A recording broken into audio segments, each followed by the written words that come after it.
Doctor मानवी मित्तल, आप मेरे को सुन पा रही हैं? क्या क्लास में आ गई हैं बेटी? एक सेकंड। हाँ, मानवी आप क्लास में हैं इस समय। Yes sir, yes sir. Welcome बेटा, वेलकम। मैं चाहूँगा कि सभी बच्चे उनका जो है ज़रूर उनका अभिनंदन करें। और डॉक्टर सबनानी, आप भी क्लास में हैं। देखो, आज अगर हम एप्रिशिएट करते हैं किसी को उसके अचीवमेंट के लिए, तो कल आपको भी जो है मुझे लगता है कि अचीव उसकी ज़रूरत पड़ेगी। तो मैं कुछ देर अच्छा मानवी, आपका वीडियो ऑन है? एक सेकंड। और डॉक्टर सबनानी जी, आपका वेलकम। मानवी, हाउ आर यू बेटा? Well, thank you sir. Sir, I am fine. हाँ बेटा, एक तो आप अपने का आपको इंट्रोड्यूस करिए, है ना? फिर इन ये छोटे छोटे बच्चे आपसे कुछ बातें करेंगे और आपकी गाइडेंस की इन्हें ज़्यादा ज़रूरत पड़ेगी, क्योंकि टीचर की बातों का शायद उतना फ़र्क ना पड़े जितना कि एक ऐसे बच्चे का बातों का फ़र्क पड़ता है जो रियल हीरो हो, है ना? हम तो अपनी बातें सभी बच्चों के लिए बोलते हैं, पर आपने उन बातों को अच्छी तरह से समझा, इसलिए आपने इतनी अच्छी सफलता प्राप्त की, और वो भी फर्स्ट टाइम में। जब आप 650 अबव जो है मार्क्स लेकर आ रहे हैं, तो डेफिनेट सी बात है, इतना बड़ा अचीवमेंट है। तो मैं चाहूँगा मानवी, आप जो है सबसे पहले अपने आप को इंट्रोड्यूस करें, इन बच्चों को बताएँ, अपने माता-पिता के बारे में बताएँ, इतने गौरवशाली माता-पिता के बारे में। बताइए बेटा। Hello, I'm Manvi Mittal. My mother, Dr. Mamta Mittal, is a skin specialist, and my father is an anesthetist. So, अगर आप लोग को कुछ पूछना है तो आप पूछ लीजिए। अब आप बेटा मुझे एक तो अपने पापा का नाम बताइए, नंबर 1, नंबर 2 आप अपने मार्क्स बताइए। Okay. My father is Dr. Puneet Mittal, who is an anesthetist, and I got 658 marks, and my rank was 2533. ठीक है। ये जो स्टूडेंट है बेटा, ये एक जूनियर स्टूडेंट है, और मैं चाहूँगा कि आपके जो है प्रीशियस शब्द इनको मिले, जिससे कि इनकी गाइडेंस पूरी हो। टीचर की बात का प्रभाव शायद कम रहे, आपकी बात का प्रभाव ज़्यादा पड़ेगा। तो पहले तो आप ये बताइए, आप कितने स्टडी आवर्स हुआ करते थे? क्योंकि मुझे लगता है कि इतने साल मुझे पढ़ाने के बाद मुझे ये लगता है कि बच्चे जो है 4-5 तरह के बड़े कॉमन क्वेश्चन ज़रूर पूछते हैं। जैसे कितने घंटे Hmm. पढ़ना चाहिए, नंबर 1। तो क्या क्या जवाब है बेटा आपके पास? पढ़ने के घंटे के लिए आई विल से कि ट्राई करो जितना मैक्सिमम हो सके। लाइक मेरे जब मतलब कोचिंग वगैरह चल रही थी तो मेरे 7 टू 8 रहते थे। बाद में ऑलमोस्ट 10 हो गए थे। बट मेक श्योर कि ये मत करना कि घंटे पूरे करने के लिए बैठे हुए हैं। ये नहीं कि मतलब घंटे बढ़ाने के लिए कि मैं इतनी देर के लिए बैठी हुई हूँ, बैठा हूँ। पर बेसिकली ये देखना कि तुम्हें जितना उस दिन कंप्लीट करना है वो कंप्लीट हो जाए। तो दैट इज़ वन थिंग। आपका मतलब ये है कि क्वांटिटी मैटर नहीं करती कि आप कितने स्टडी आवर्स लेकर आ रहे हैं। मेन बात ये है कि हाँ। आपने अपना टीचर्स का होमवर्क पूरा किया है या नहीं किया है। यस। Yes sir. दूसरा बेटा, कुछ बच्चे ये भी क्वेश्चन पूछते हैं, मैं पहले कॉमन क्वेश्चन ले लूँ, फिर आप 1 टू 1 हम बात यस। करेंगे। जो भी इस क्लास का जो भी हुँ। बच्चे क्वेश्चन पूछे, आप उनका जवाब दीजिएगा। दूसरा क्वेश्चन बच्चे अक्सर ये पूछते हैं कि जैसे 2-3 महीने सिलेबस हमारा आगे निकल गया, तो हम पुराना कैसे रिवाइज करें? क्योंकि करंट के भी टेस्ट आने वाले होते हैं, पुराने का भी आने वाला हुँ। होता है, तो कैसे हम चीज़ों में कोऑर्डिनेशन करें? ये है कि तुम लोग को अपना पता होगा कि तुम लोग ने कितना किया हुआ है पहले वाला, तो तुम बेसिकली टेस्ट के हिसाब से करो पुराना सिलेबस क्योंकि आई नो कि जब मेन सिलेबस चल रहा हो तो पुराना उठाने में बहुत दिक्कत होती है। तो टेस्ट जब होंगे तुम्हारे तो तुम टेस्ट को बहुत अच्छे से करो जिससे तुम्हारे को फिर डर नहीं लगे कि पुराना बचा हुआ है क्योंकि टेस्ट के बहाने बहुत अच्छे से सिलेबस कंप्लीट हो जाता है। हुँ। ये बताइए बेटा, केमिस्ट्री में एनसीईआरटी का क्या कंट्रीब्यूशन रहता है सफलता के लिए? अपार्ट फ्रॉम बोर्ड, तो ये तो बहुत अच्छी बात है कि बोर्ड में आती है एनसीईआरटी। NCERT yes. और नीट या इस टाइप के एग्ज़ाम के लिए एनसीईआरटी का क्या कंट्रीब्यूशन है? एनसीईआरटी बहुत ज़्यादा इम्पोर्टेंट है। लाइक तुम लोग ने अगर एनसीईआरटी नहीं करी हुई है तो मतलब कर लो ऑब्वियसली करी होगी अगर सर के साथ पढ़ रहे हो।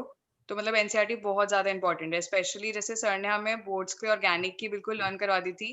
तो उससे ना बहुत फ़ायदा रहता है क्योंकि जो तुम्हें मेन रिएक्शन है और मतलब अब तो हमने देखा लाइक जैसे इस साल का पेपर था बिल्कुल ही एनसीईआरटी से आया है। तो हमें बिल्कुल ऐसे रटे-रटे बिल्कुल एग्ज़ाम्पल्स आ गए थे। एंड जैसे इनऑर्गेनिक है उसमें बहुत ज़्यादा इम्पोर्टेंट होती है। फिज़िकल में जैसे 2-3 चीज़ें हैं जैसे वो इथाइलिन ग्लाइकोल वाला सॉल्यूशन में जो है, ये सब चीज़ें इम्पोर्टेंट है। फिज़िकल की इतनी ज्यादा इंपॉर्टेंट नहीं होती है। क्वेश्चंस वगैरह सर कुछ बताते हैं पीछे वाले या 2-3 एग्जांपल्स वो कर लेना, बट बेसिकली इनऑर्गेनिक और ऑर्गेनिक के लिए काफी इंपॉर्टेंट है दोनों 11th और 12th की। ओके। दिव्यांश हमारे साथ हैं क्या इस समय आप? दिव्यांश, जी सर। हाँ बेटा, अपना वीडियो ऑन कर लीजिए। हेलो बेटा, how are on you? It. हाँ बेटा, जरा आप अपने आई एम बारे में फाइन। बेटा, अपने तो जैसे मानवी ने अपने आप को इंट्रोड्यूस किया, आप भी इंट्रोड्यूस करिए, मम्मी पापा और आपकी रैंक, आपके मार्क्स सारे बताइए मेरे को। So hi guys, I am Divyansh Sabnani and I scored 647 in NEET and my rank was 4447. I took a 2-year intensive course for chemistry under Sandeep sir, and my mother Dr. Rekha Sabnani is a gynecologist and my father Dr. Sunil Sabnani is an orthopedic surgeon. आपका बहुत बहुत welcome बेटा। आपने जो है पहली बार में Thank you NEET sir. का एग्जाम क्रैक किया, ऐसा एग्जाम जिसमें कि 14 लाख बच्चे बैठ रहे हों, और पहली बार फर्स्ट टाइम में आप दोनों बच्चों ने इतना अच्छा एग्जाम क्रैक किया, वो भी इतने हाई मार्क्स से। आपको शुभकामनाएं दोनों बच्चों को। दिव्यांश, ये बताएं कि बच्चों को एज ए बिगनर कैसे पढ़ना चाहिए? आज जैसे मैं जीरो पर बैठा हुआ हूं, तो मुझे हाउ टू स्टडी, मेरी प्लानिंग क्या होनी चाहिए? सर अगर 11th अपीयरिंग स्टूडेंट्स हैं, बिल्कुल फ्रेशर्स हैं, तो मैं ये कहूँगा कि सबसे ज़्यादा जो फोकस होना चाहिए वो होना चाहिए टेस्ट में मार्क्स लाने पर। टेस्ट में मार्क्स लाने के थ्रू ही चैप्टर अच्छा कमांड होता है सर, क्योंकि अगर हम ये सोच के देखें कि जो भी टेस्ट सीरीज हो रही हैं वो तो अलग हो रही हैं, पर जो हमारे होम टेस्ट है, जब तक उनमें नंबर नहीं आएंगे तब तक चैप्टर कभी कमांड नहीं होगा। वो सबसे ज्यादा इंपॉर्टेंट है। सारा फोकस टेस्ट में मार्क्स लाने पे और अपना होमवर्क हमेशा अप टू डेट रखने पे होना चाहिए, और क्लास में इंटरेक्ट करने पे। क्लास में इंटरेक्ट करने से बहुत फर्क पड़ता है। अच्छा, इंट्रोवर्ट हैं आपके एक्सट्रोवर्ट हैं? हालांकि मैं तो जानता हूं आपके बारे में, आप टीचर के साथ कम्युनिकेशन ज्यादा पसंद करते हैं, या आपको लगता है हम रिजर्व रहेंगे तो ज्यादा बेटर है? तो जितना कम्युनिकेट करेंगे उतना बेटर है। जितना टीचर को पता होगा कि आपके स्ट्रॉन्ग पॉइंट्स क्या है, आपके वीक पॉइंट्स क्या है, आप उतना ज्यादा एक कलेक्टिवली एक अच्छा स्कोर कर पाएंगे नीट में। अच्छा अच्छा। केमिस्ट्री कैसे पढ़नी चाहिए बेटा? सर केमिस्ट्री में अगर मैं बात करूं फिजिकल की, तो फिजिकल में जो एनसीईआरटी एक बार पढ़ लेना पूरी, बट बार बार ये नहीं तुम बार बार उस एनसीईआरटी को पढ़ रहे हो। जो एनसीईआरटी की पॉइंट्स हो गए, जो भी एग्जांपल्स हो गए, इलेक्ट्रोकेमिस्ट्री में सेल वाला पार्ट हो गया, वो सब पढ़ लो, एंड बार बार नोट्स पढ़ लो फिजिकल के, एंड क्वेश्चंस लगा लो एरन आकाश के, और जो सर के क्वेश्चन पेपर्स हैं वो लगा लो। एक काम करते हैं और बच्चों, मैं इन छोटे छोटे बच्चों से कहता हूं कि वो आपसे बात करें, और कोई भी बच्चा जो अपने आपके मन में कोई भी क्वेश्चन अगर आ रहा हो, तो इन दोनों बच्चों से बात करें कि सर कैसे क्या। एक बच्चा लिख रहा है, नमन कुमार, बेटा लिखने की जरूरत क्या है, तुम बोल सकते हो बेटे। कोई बच्चा जो कोई भी क्वेश्चन पूछना चाहे। आपका टाइम टेबल क्या था? दोनों में से कोई भी बच्चा जवाब दे सकता है, दोनों भी दे सकते हैं। टाइम टेबल के बारे में जानना चाहते हैं Prithviraj.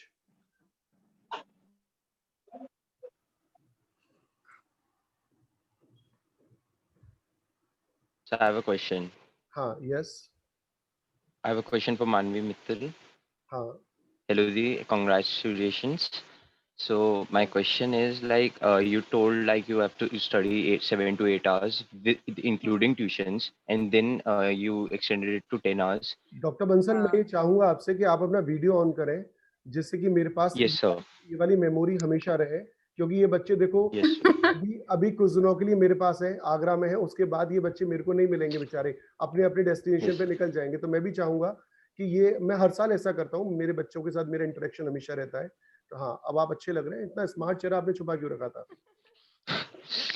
Doctor Bansal. So yes, sir.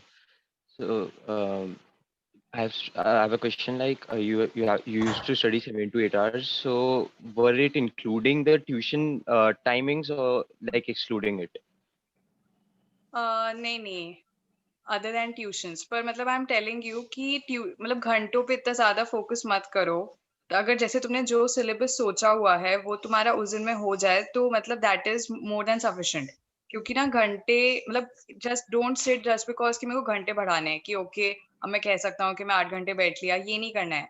जितना तुमने सोचा है, जैसे तुमने कुछ कुछ सोचा है कि आज मेरे को इतना इतना सिलेबस कंप्लीट करना है तीनों सब्जेक्ट्स में, तो मैं उतना अगर मैंने कर लिया, चाहे वो मैंने कितने भी घंटे में करा हो, चाहे मैंने 5 घंटे में करा हो या 7 घंटे में करा हो, दैट डज नॉट मैटर, बस सिलेबस उतना कंप्लीट हो जाना चाहिए।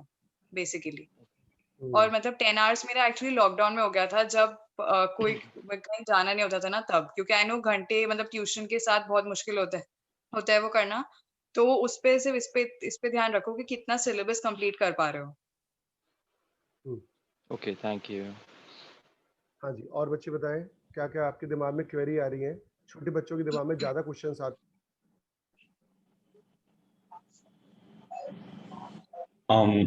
सर मेरा एक डाउट था। हाँ, आपका चेहरा दिखना चाहिए सर मेरे को, तभी मैं डाउट अलाउ करूंगा आपको। चेहरा ओके सर। हाँ, हाँ, क्या क्या क्वेश्चन मतलब है? मुझे ही जानना था कि जैसे पूरा सिलेबस होता है 11th-12th का, तो उसे कैसे प्लान आउट करना है कि 2 साल में कैसे उसे खत्म करेंगे, फिर एमसीक्यू लाइन प्रैक्टिस करेंगे कि फिर रिवीजन को भी टाइम देना है, क्यों इंपॉर्टेंट है? तो गुड मतलब क्वेश्चन। आपने कैसे किया था कि मतलब सिलेबस कितने टाइम में खत्म करा, फिर कैसे एमसीक्यू लगाया? हाँ, बहुत अच्छा क्वेश्चन पूछा है इसने।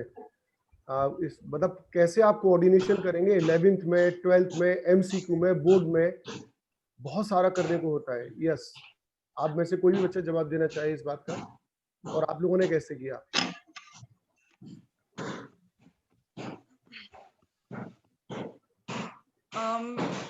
देखो 11th में तो गॉड, एक सेकंड। एक सेकंड, जिस बच्चे के माइक में थोड़ा सा दिक्कत है उसे प्लीज ऑफ करें। हाँ जी, हाँ दिव्यांश, जब तक आप शुरू कर सकते हैं। सर एक्चुअली सर मेरा हमेशा ये रहा था कि जो भी सर जब भी इतना बड़ा एग्जाम है सर, तो बहुत सारे चैप्टर्स हैं, तो सारे चैप्टर्स आपके एक्टिव मेमोरी में होंगे, वो बात पॉसिबल ही नहीं है सर। आपकी एक्टिव मेमोरी में बस जो आपको लास्ट टाइम याद करने वाले चैप्टर्स होंगे, जैसे हम लोगों ने लास्ट टाइम केमिस्ट्री में सरफेस केमिस्ट्री, बायोमोलिक्यूल्स, पॉलीमर, सीएल ये वाले किए थे, तो ये वाले चैप्टर्स जो थे ये हमारी एक्टिव मेमोरी में थे। बाकी सारे चैप्टर्स को बार बार प्रैक्टिस करते करते वो अपने आप ही याद हो जाते हैं। जब हम बहुत सारे टेस्ट सिंसियरली देंगे, सिर्फ टेस्ट देने से मतलब नहीं है, जब टेस्ट सिंसियरली देंगे तो वो चैप्टर्स इतने कमांड हो जाते हैं सर कि फॉर्मूले अपने आप याद हो जाते हैं आपको, और फिर बार बार उनको रिवाइज नहीं करना पड़ता। हाँ, नहीं कुछ स्पेशली फिजिकल में और ऑर्गेनिक में बार बार रिवाइज नहीं करना पड़ता। अगर आपने अच्छे से सारे टेस्ट सिंसियरली दिए हैं, टीचर की सारी बात मानी है, तो तुम्हें एंड में वो चीज नहीं करनी पड़ती है। ओके, तो आपको क्या लगता है कि 11 का सिलेबस हमें कब तक फिनिश कर लेना चाहिए? और लाइक जनवरी फरवरी तक क्या हम लास्ट मान लें, और उसके बाद जब 12th क्लास स्टार्ट हो जाए तो आपने 11 को कैसे रिवीजन में लिया था आप? हाँ जी सर 11th का रिवीजन टेस्ट के प्लीज। थ्रू ही हुआ था। जितने भी टेस्ट होते उसके थ्रू ही 11th का रिवीजन हुआ था, क्योंकि सर ये पॉसिबल ही नहीं है कि क्लास में कुछ और सिलेबस चल रहा है, कोई और टेस्ट सीरीज चल रही है और हम अपना अलग एक शेड्यूल स्टार्ट कर लें, क्योंकि उससे फिर क्लास वाली परफॉर्मेंस बहुत कॉम्प्रोमाइज हो जाती है। तो जो क्लास में चल रहा है उस पर फोकस कीजिए, जो जो भी क्लास में हो रहा है उस पर फोकस कीजिए। 11th के जब भी टेस्ट होंगे, आपके टीचर जब भी टेस्ट लेंगे, उसके अकॉर्डिंग आपकी 11th अपने आप रिवाइज हो जाएगी पूरी। हाँ जी, मतलब क्लासरूम के टेस्ट को ज्यादा वो देना है इम्पोर्टेंस। सबसे ज्यादा इंपॉर्टेंस क्लासरूम के टेस्ट को देनी है। कोई एलन, कोई आकाश की टेस्ट सीरीज नहीं। सबसे ज्यादा हमारी प्रायोरिटी होनी चाहिए, हमें क्लास में स्कोर करना है, सबसे ज्यादा वही प्रायोरिटी है।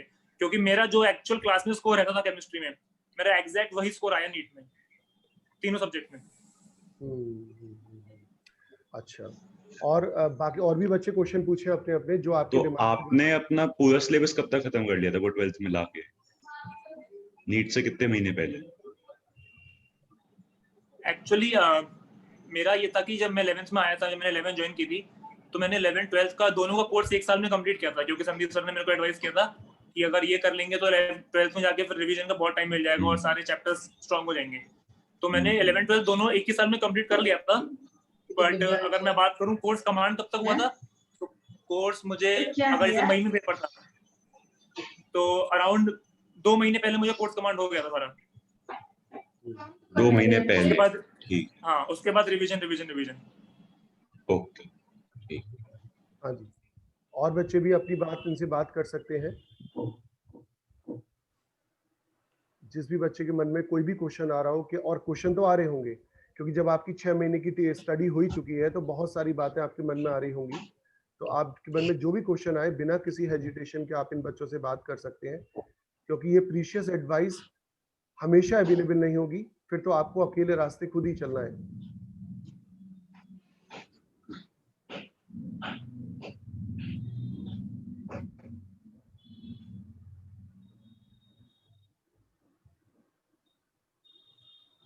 हाँ जी, Sir, I have a question, sir.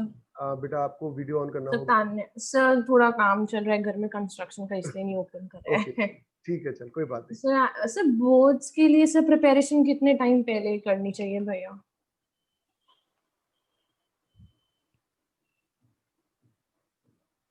Sir बेटा आप लोगों ने क्वेश्चन सुना इनका? तो बोर्ड्स के लिए कितने टाइम मतलब मैं प्रिपरेशन में जाना चाहिए सर, मतलब कैसे करना है? बेटा आप दोनों बच्चे इनकी बात सुन पा रहे हैं, इनका क्वेश्चन जो सुन पा रहे हैं, दिव्यांश एंड जी, सर। मानवी? हाँ जवाब दीजिए। Yes sir. बोर्ड्स के लिए मतलब जब बोर्ड्स शुरू हो रहे हैं उसके ऑलमोस्ट 1 महीने पहले, मतलब ऐसा कुछ नहीं होता है कि बोर्ड्स के लिए कुछ अलग से करना पड़ता है, वो चल ही रहा होता है, क्योंकि फिजिक्स केमिस्ट्री और बायो हम लोग कर ही रहे होते हैं, तो वो सेम सिलेबस ही होता है, उसमें कोई इतनी टेंशन की बात नहीं है। और फिजिकल और इंग्लिश तो लिटरली तुम एग्जाम के 2 दिन पहले जब छुट्टियां होती हैं उसकी तब भी करोगे तो दैट विल बी सफिशिएंट, क्योंकि फिजिकल में काफी ज्यादा बायो से रिलेटेड होता है, क्योंकि उसमें विटामिन वगैरह वो सब होता है, तो वो सब इतनी उसमें इतनी टेंशन की कोई बात नहीं है, वो हो जाता है। लाइक ऑलमोस्ट तुम अगर ऐसे 10 डेज पहले या 7 डेज पहले फिजिकल एग्जाम से फिजिकल शुरू कर दो। इंग्लिश में थोड़ा बहुत यू कैन डू पहले से, क्योंकि इंग्लिश में स्टोरीज वगैरह होती हैं तो तुम्हें पहले से पढ़ने पड़ेंगे आंसर्स अच्छे से लिखने के लिए।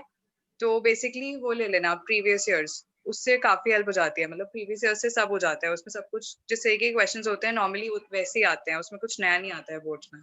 मेरे ख्याल से तो जैसे हर साल स्टूडेंट करते हैं कि अक्टूबर नवंबर के आसपास बच्चे जो है वीकली 2 डेज प्रिपरेशन करते हैं इंग्लिश की, और वो मोर देन सफिशिएंट हो जाती है। Yes sir. बहुत मतलब Yes, इवन sir. अक्टूबर में मैंने शायद ज्यादा बोल दिया, नवंबर के लास्ट में आप जाइए, एक हफ्ते में 2 क्लास टीचर की अटेंड करिए इंग्लिश की, और मोर देन सफिशिएंट हो जाता है, और more than Yes, sir. 90 marks हम लोग अटेंड कर लेते हैं। Yes Yes, sir. इस वाली सर वैसे एक हाँ जी बोलिए। सर एक मेरा भी डाउट है सर। बेटा मैं वीडियो के बगैर तो अलाउ करूंगा नहीं तेरे को। सर मेरा डाउट ये है कि सर भैया और आप लोग अपनी पढ़ाई जो करंट चलती थी ट्यूशन में और किसी भी टेस्ट सीरीज को आप कैसे मैनेज करा करते थे? फॉर एग्जांपल जैसे मैंने एलन की टेस्ट सीरीज ली है, उसका कोर्स मेरे उससे मैच नहीं करता तो मैं उसके टेस्ट नहीं दे पाता। तो मेरा क्वेश्चन यही है कि उस चीज़ को कैसे मैनेज करा जाए कि करंट पढ़ाई भी साथ में चलती रहे, ना मेरे क्लास टेस्ट अफेक्ट हो, और जो मैं एलन की टेस्ट सीरीज आकाश की दे रहा हूँ मेरे वो भी इफेक्ट ना हो, क्योंकि मुझे अल्टीमेटली ये भी तो पता चलना चाहिए कि मैं ऑल इंडिया कहाँ स्टैंड कर पा रहा हूँ। अच्छा एक बात बताऊं मानवी और दिव्यांश, इसने ये क्वेश्चन बड़ा जेन्युइन क्वेश्चन पूछा है इस बच्चे ने। ये बिल्कुल Yes. हर साल के बच्चों की बेटा ये प्रॉब्लम है, और ये प्रॉब्लम शायद तुम लोगों ने भी फेस करी होगी कि ट्यूशन में टीचर अपना काम कर रहे होते हैं। एलन आकाश वालों में 36 का आंकड़ा रहता है हमेशा, आकाश जो देगा वो एलन Yes. कभी नहीं देगा, और बड़ी दिक्कत हो जाती है, बच्चा 3 जगह फंस जाता है बुरी तरीके से, और कहीं स्कोर ना आने पर मम्मी पापा से पीछा नहीं छोड़ते, तो वो बेचारा बच्चा करे तो करे क्या? क्यों क्षितिज, यही प्रॉब्लम है ना तेरी? यस एग्जैक्टली सेम है। तो जरा बेटा आप इनका मार्गदर्शन करें, इस बच्चे का, मासूम बच्चे का। दिव्यांश तुम बताओ ये। सर मैंने कभी भी किसी भी टेस्ट सीरीज अपनी होम टेस्ट के अलावा, जहाँ मैं जिन टीचर से पढ़ता था उसके अलावा, मैंने किसी और टेस्ट पर कभी फोकस ही नहीं किया। अच्छा। उसमें नंबर कम आ रहे हैं आने दो, क्योंकि उसके अकॉर्डिंग तुम्हारा नीट सिलेक्शन नहीं होगा उसमें। वो सिर्फ एक टेस्ट है जो तुम देख रहे हो कि अपना टाइम मैनेजमेंट के लिए और उन चीजों के लिए, कि वो जो फील होता है एग्जाम हॉल का उसके लिए वो टेस्ट, ना कि इसके लिए कि उसके अकॉर्डिंग तुम्हारे नीट में नंबर आएंगे। तो अपनी पहली प्रायोरिटी हमेशा क्लास टेस्ट ही रखना। अगर कोई बच्चा शार्प है सर, तो वो मैनेज कर लेगा, जिसका टाइम मैनेजमेंट अच्छा है, जो चीजें जल्दी कैच कर लेता है, तो वो दोनों चीजें मैनेज कर लेगा। बट अगर मैनेज नहीं हो पा रही है बाहर की टेस्ट सीरीज, तो बहुत ज्यादा पैनिक करने की जरूरत नहीं है, सिर्फ स्ट्रेस होगा और तुम्हारी क्लास की स्टडीज भी अफेक्ट होंगी इससे। आपका मतलब कि जिन टीचर से आप पढ़ रहे हैं उन टीचर्स के ऑनगोइंग प्रोग्राम को ही ज्यादा वेटेज दें। एलन आकाश का जितना आपका तैयार हो जाए ठीक है, अगर आप थोड़ा पिछड़ भी रहे तो आने वाले टाइम में उसको कवर करने का प्रयास करें। इसका मतलब ये नहीं है कि आप उसे छोड़ दें। हो सकता है आज आपकी 70% तैयारी है, कल जब अगली बार जब वो दोबारा टेस्ट आए तो आप 70 से 80% की तैयारी वाले जोन में चले जाए, तो वो भी इंपॉर्टेंस रखती है, लेकिन पहले आप अपने घरेलू टीचर को प्रेफर करें। Okay sir, Yes. Thank you sir.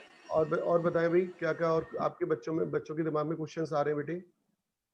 Sir per day का स्ट्राइकिंग रेट सम्स का कितना होना चाहिए? जैसे हम लोग एक टॉपिक सपोज थर्मोडायनेमिक्स है और हमें एलिन से भी करनी है और आकाश से भी करनी है। सर एलिन्स में लगभग 200 क्वेश्चन से थर्मोडायनेमिक्स में से जैसे हैं, और फिर आकाश के हैं। तो मतलब कैसे सर मतलब मैनेज करना है?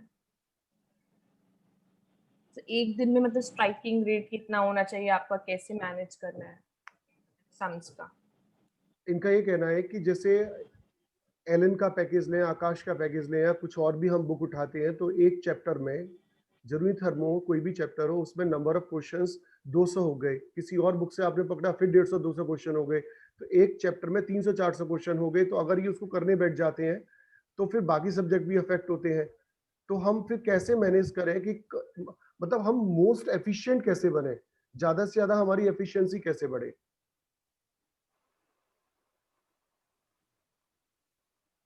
यस मानवी। सर इसमें मैं तो ये बोलूंगी कि अगर तुम्हें एफिशिएंसी अपनी बढ़ानी है तो मतलब 45 to 50 क्वेश्चंस कर लो उस टाइम पे ऑल्टरनेटली। जैसे कि एक जैसे हमने एकदम से थ्योरी पढ़ी तो हमें क्वेश्चंस एक बार देखने कि हमारा कितना बैठ रहा है, तो 45 to 50 यू कैन डू। उसके बाद मतलब थोड़े थोड़े करके कंप्लीट कर लो, पर एक बार में यू कैन डू 45 50, क्योंकि जैसे 45 क्वेश्चंस ही आते हैं तो तुम्हें वो टाइम मैनेज मतलब टाइमर लगा के यू कैन डू, तो उससे तुम्हें हेल्प मिलेगी बहुत। दीदी सपोज एक हफ्ते में हमारा चैप्टर हो रहा है और स्टार्टिंग की डेज की तो सम्स हम कर नहीं पाते, मतलब बेस जिसकी सर बताते तो उसमें से कोई न्यूमेरिकल टॉपिक में सम्स मतलब नहीं हो रहे, मतलब स्टार्टिंग से बेस बनाते तो न्यूमेरिकल्स ऐसे डायरेक्टली नहीं होंगे जब तक 4-5-6 क्लासेस टॉपिक पर नहीं हो जाती हम लोगों की। और जब तक हम लोग करने अगर बैठते हैं और 50 सम्स करेंगे तो नेक्स्ट चैप्टर स्टार्ट हो जाता है। अगर मैं एलिन्स और आकाश दोनों करती हूँ तो तब तक फिर वो मतलब कैसे होगा? वो ये है कि जैसे कि सर जिस तरीके से बताते हैं ना कि इतना करके लेके आओ और फिर इतना डिस्कस करेंगे, तो जितना सर डिस्कस करने के लिए बोलते हैं ना उतना कर लो। और जो तुम्हें वही दिक्कत आ रही है ना कि बेस बनाना होता है, तो जैसे तुमने कोई टॉपिक पढ़ा तो जैसे एलन में बहुत अच्छे से दिया हुआ है, तो उसमें हर टॉपिक के बाद एग्जाम्पल्स होते हैं, तो एग्जाम्पल्स को साथ साथ में देखो, तो उससे तुम्हें पता चलेगा कि लाइक ये हमने थ्योरी पढ़ ली तो इसके एक क्वेश्चंस इस तरीके से आएंगे, क्योंकि आगे जो एक्सरसाइज होती है उसमें मतलब हेल्प आती है एग्जाम्पल्स को अच्छे से करने से। और सिमिलरली फॉर आकाश, तो एग्जाम्पल्स को साथ साथ में देख लो, एंड देन जितना सर बताते हैं ना कि सेक्शन भी करके लेके आओ या फिर इतना करके लेके आओ, तो वो उतना कर लो जितना सर बता रहे हैं। तो सर के हिसाब से, सर के साथ तुम्हारा सिलेबस कंप्लीट रहेगा तो फिर तुम्हें हेल्पफुल भी रहेगा, क्योंकि आगे सर फिर उसी चैप्टर का टेस्ट लेंगे, तो फिर सब कंफर्टेबल रहेगा उसके आगे। ठीक है, और बच्चे भी क्वेश्चन पूछे, क्या उनके मन में क्वेश्चन आ फिजिक्स रहा की है? एनसीईआरटी भी इंपॉर्टेंट होती है क्या? फिजिक्स की एनसीईआरटी 12th की मैंने पढ़ ली थी क्योंकि बोर्ड्स के लिए था। 11th की मैंने नहीं करी थी, and like I will not से कि इंपॉर्टेंट होती है, बिकॉज उसकी थ्योरी लाइक बहुत टाइम कंज्यूमिंग होती है उसको पढ़ना, क्वेश्चंस भी उसके बहुत ही अलग लेवल के और अजीब से होते हैं, तो लाइक अवॉइड ही करो उसको। तो मेनली बायो और हमें करनी केमिस्ट्री की नहीं है वो। एनसीईआरटी याद करनी है। बायो और हाँ केमिस्ट्री, यस। दिव्यांश मानवी, हमारे साथ एक बच्चा दुबई से भी जुड़ा हुआ है, आपको ये जानकर आश्चर्य होगा। तो मैं उस बच्चे को लाइन पे लेकर आ रहा हूँ। निशिता बेटा, अपना वीडियो ऑन कर फटाफट से, direct from Dubai, Abu Dhabi. Nishita तुम सुन पा रहे हो बेटे? Yes sir. हाँ बेटा। सर मतलब मैं अपने डाउट पूछूं? डाउट पूछना पड़ेगा, लेकिन बेटा आपको अपना वीडियो भी ऑन करना होगा ना। सर मैं बाहर बैठी हूँ, सब घर वाले बैठे हुए हैं यहाँ पे। तो ये तो बहुत अच्छी बात है बेटे, ये तो बहुत ही अच्छी सर बात मैं है। ऐसे ही पूछ लूं प्लीज? देख, जो बच्चे शर्माते हैं ना बेटा, उनके ना 1 नंबर कम आता है पेपर में, तुझे पता है 1 नंबर कम होने से 1000 रैंक कम हो जाती है बेटा। हाँ, ऐसा नहीं करते अरे बेटा। Sir please. नहीं बेटा, आई एम सॉरी सब रियली। ऐसे ही बैठे हुए हैं ना, इसलिए नहीं खोल रही। मुफ्त की साइट सीइंग करनी है आज तो, कैमरा खोलो। बेटा हमने, सच बता बेटा, हमने तो दुबई देखा ही नहीं आज तक बेटे, तो जरा तू। मेरे घर से दुबई नहीं दिखेगा, मेरे घर में घर ही दिखेगा। अरे तो घर ही दुबई में है। देख अभी क्षितिज को देखा, कितना मासूम चेहरा था, बिल्कुल ऐसा था रसगुल्ला जैसा, है ना। तो सर मैं पूछ लूं? हाँ चल, तेरा मन है तो पूछ ले। Thank you sir. लेकिन तेरा 1 नंबर कम आएगा, फिर ध्यान रखना। कोई नहीं सर। 15 नंबर चला जाएगा, सोच लो। 1000 रैंक कम हो जाएगी बेटा तेरी, ये देख ले। कोई नहीं सर, चल ठीक क्वेश्चन है, ज्यादा इम्पोर्टेंट है। चल बोल क्या कह रही है। मेरे को ये डाउट था कि अगर मान लो कुछ दिन होते हैं कि आपको बहुत ज्यादा डिस्ट्रैक्शंस हो जाते हैं कि आप पढ़ नहीं पाते, आपका कंसंट्रेशन हो नहीं पाता। तो एक दिन आप जब पढ़ते नहीं हो तो रात में या कभी भी आपको गिल्ट होता है कि आप उस दिन का काम कंप्लीट नहीं कर पाए, और नर्वस ये हो जाता है कि क्या होता है ना कि मतलब अगर आपका ये शेड्यूल था, आपने ये शेड्यूल बनाया, ये शेड्यूल फॉलो कंप्लीट नहीं हो नहीं पाया, करा। तो बाद में गिल्ट होता है कि अगर आप वो कर लेते तो अच्छा होता। वैसे करके बहुत सारे ऐसे दिन होते हैं कि मल्टीपल डिस्ट्रैक्शंस आते रहते हैं, और तो फिर उसको, उस स्ट्रेस को हैंडल कैसे करते हैं और उसको कैसे ओवरकम करना चाहिए हमको, यही है क्वेश्चन। हाँ मानवी, आप समझ पाए बेटा क्या क्या बोल रहा है छोटा बच्चा? Yes sir. हाँ देखो मैं बोल रही हूँ कि स्ट्रेस तो यार हो गई, क्योंकि ऐसा कभी नहीं होता है कि तुम्हारा सब कुछ सॉर्टेड चल रहा हो, जितना तुमने सोचा हो सब हो गया हो एक दिन में। तो मतलब जैसे कि may be you can listen to songs या समथिंग, क्योंकि मैं तो गाने सुन लेती थी, तो गाने सुनने से थोड़ा स्ट्रेस रिलीज होता था मेरे लिए। तो फिर मतलब थोड़ा बहुत ब्रेक ले लो, अगर तुम्हें स्ट्रेस ज्यादा लग रहा है तो थोड़ा ब्रेक ले लो, बिकॉज ऐसा नहीं करना है कि बिल्कुल ही बर्नआउट हो जाना है। अगर थोड़ा बहुत दिक्कत हो रही है तो थोड़ा बहुत काम डाउन करो, एंड थोड़ा और अच्छे से अपना और शेड्यूल बनाने की कोशिश करो कि अच्छा मेरा इस तरीके से नहीं हो पा रहा है तो आई ट्राई दिस वे। तो वैसे तरीके से करो। एंड लाइक स्ट्रेस तो यार हो गई, क्योंकि लिटरली कभी भी ऐसा नहीं होता है कि तुम बिल्कुल ऐसे सॉर्टेड हो कि अच्छा सब मेरा सही चल रहा है, बिल्कुल मेरे साथ सब अच्छे मार्क्स आ रहे हैं। बहुत बार बीच में ऐसा होता है कि लाइक कुछ हमने सोचा नहीं हुआ, वो you have to just overcome that. और मतलब ये नहीं है कि तुम्हें गिव अप नहीं करना है, बेसिकली तुम्हारे कम आ रहे हैं कोई बात नहीं, नेक्स्ट टाइम के लिए सोचो हमेशा। जब तक नीट नहीं हो रहा है तुम्हारे सारे नेक्स्ट टाइम, तुम्हारे पास बहुत सारे चांसेस हैं। और किसी भी literally I am telling you, किसी भी टेस्ट के कोई मार्क्स मैटर नहीं करते एंड ऑफ द डे में, सिर्फ नीट के मार्क्स मैटर करते हैं। तुमसे कोई नहीं पूछेगा तुम्हारे एक उस एआई टेस्ट में या एक उस केमिस्ट्री के टेस्ट में कितने मार्क्स आए, नहीं पूछेगा कोई। तुमसे ये पूछेगा नीट में कितने आए। तो तुम नीट तक जस्ट मेक श्योर कि नीट तक तुम्हारा सही हो जाए। बाकी जो बीच में थोड़ा बहुत डिसबैलेंस हो रहा है वो तो हो गई, उसको मतलब तुम्हें अपनी तुम्हारे को अपना पता होगा कि तुम्हारा स्ट्रेस किस तरीके से रिलीज होता है। मे बी अपनी मम्मी से बात करने से लोगों का होता है, अपने दोस्तों से बात कर ली, या फिर टीचर से बात करो, टीचर से बहुत अच्छे से कंसोल करते हैं, या फिर गाने सुनना, मैं तो गाने सुनती थी। तो ये सब चीजें ट्राई कर सकते हो स्ट्रेस के मानवी लिए। गाने सुनती भी है, गा भी लेते हो बेटे? सर बोलेंगे अगर गा लेते हो तो जरा मुझे एक गाना गा सुना के दो। दिखाओ। नहीं सर अभी नहीं। अच्छा अभी नहीं। अच्छा मेरा एक और डाउट था, जैसे केमिस्ट्री में होता है या फिजिक्स में न्यूमेरिकल्स में कभी सिली मिस्टेक्स हो जाती हैं कि 4 आंसर आएगा तो फोर्थ ऑप्शन चूज कर दिया या फिर नॉट था नहीं पढ़ पाए, तो इन सिली मिस्टेक्स को कैसे टैकल करना है? इसे मतलब प्रैक्टिस से जाएंगी या मतलब होता है ना कि मतलब एब्सेंस ऑफ माइंड में चली गई, कभी कभी आप पेपर कर लेते डिस्ट्रैक्शन हो, तो इनको कैसे टैकल करना है सिली मिस्टेक्स? ये बहुत ज्यादा मार्क्स खा जाती हैं जबकि आपका कंसेप्ट भी ठीक था तब भी।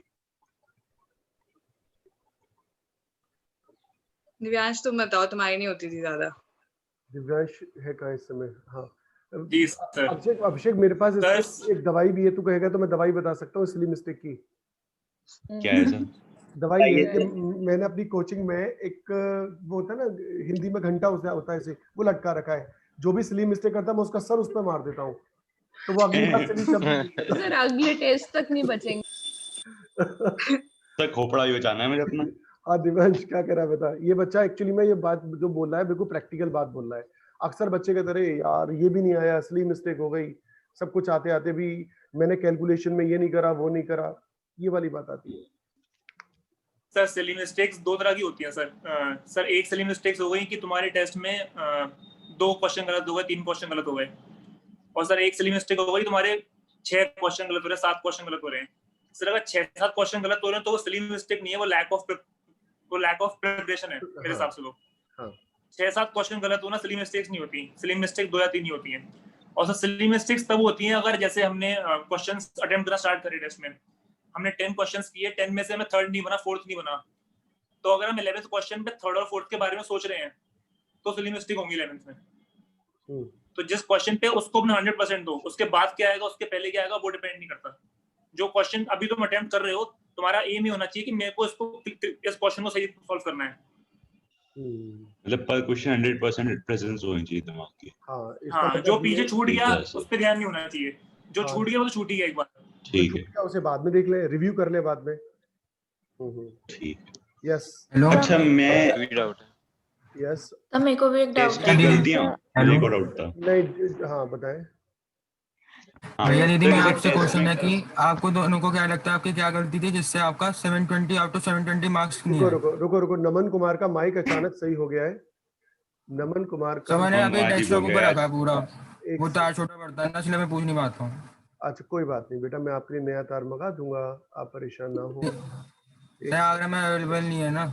ओहो ओहो, आगरा के लोग गंदे हैं, अच्छे थोड़ी हैं आगरा के लोग जिनके पास। एक सेकंड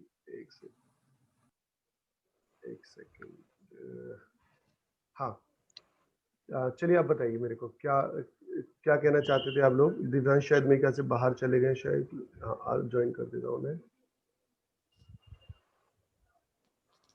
दीदी हेलो। एक सेकंड बेटा नमन हाँ। कुमार, जरा एक सेकंड बेटा रुक जा। हेलो वाले रुक जा, एक सेकंड मैं तेरी बात कराता हूँ। थोड़ा सा डिस्टरबेंस आ रहा है, एक सेकंड।